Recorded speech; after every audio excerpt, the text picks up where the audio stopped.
Όλη η Ελλάδα ανέβηκε σήμερα στα ποδήλατα στα πλαίσια πανελλαδικής ποδηλατοπορίας που πραγματοποιήθηκε σε 30 πόλεις ανά την χώρα με σύνθημα «Σώζουμε τις πόλεις και δημιουργούμε ποδηλατόδρομους και πεζόδρομους». Εμείς είμαστε οι αστικοί αναβάτες οι οποίοι ζητούμε καλύτερες συνθήκες ώστε να κάνουμε καλύτερο και το Ηράκλειο με λιγότερα αυτοκίνητα στο κέντρο και περισσότερα κουδουνίσματα. Πόσα ποδήλατα υπολογίζετε ότι υπάρχουν?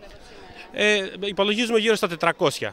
Με αφετηρία και λήξη την πλατεία των Λιονταριών, δεκάδες ποδήλατα πλημμύρισαν σήμερα την πόλη του Ηρακλείου. Με αναβάτες, μεγάλους αλλά και μικρούς λάτρεις των δύο τροχών. Κάνεις όλη τη διαδρομή? Ναι. Σ' αρέσει? Ναι. Είναι η πρώτη φορά που συμμετέχεις? Όχι.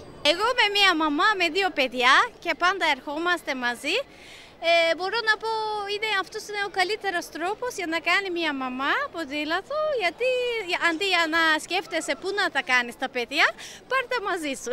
Με σύμμαχο τον καλό καιρό και βάζοντας πάνω απ' όλα την αγάπη για το ποδήλατο και το περιβάλλον, οι ποδηλάτες διέσχισαν κεντρικούς δρόμους της πόλης, σε ένα Ηράκλειο που σήμερα εμφάνιζε εντελώς διαφορετική εικόνα, αφού τα μηχανοκίνητα μέσα είχαν μειωθεί αισθητά. Πάρετε μέρος, θα κάνετε όλη τη διαδρομή? Ναι. Προτιμάτε το Ηράκλειο με ποδήλατα ή με αυτοκίνητα? Εννοείται με ποδήλατα. Τα αυτοκίνητα είναι πάρα πολλά πλέον. Δηλαδή θέλεις να πας από το σπίτι σου μέσα να έρθεις στην πόλη και δεν μπορείς.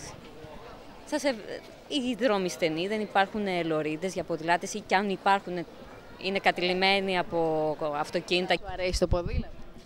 Το προάγουμε, αλλά και εμείς είμαστε ποδηλάτες. Τέλος πάντων, αν ο γονιός δεν είναι ποδηλάτης, δεν θα μπορεί να μιμηθεί και το παιδί. Την ποδηλατοπορία οργάνωσε η Critical Mass, μια ομάδα ποδηλατιστών παγκόσμιας εμβέλειας που διοργανώνει ποδηλατικές βόλτες της πόλης με σκοπό να προωθήσει τα δικαιώματα των ποδηλατιστών ως μέρος της κυκλοφορίας και τη χρήση του ποδηλάτου ως εναλλακτικό μέσο μεταφοράς.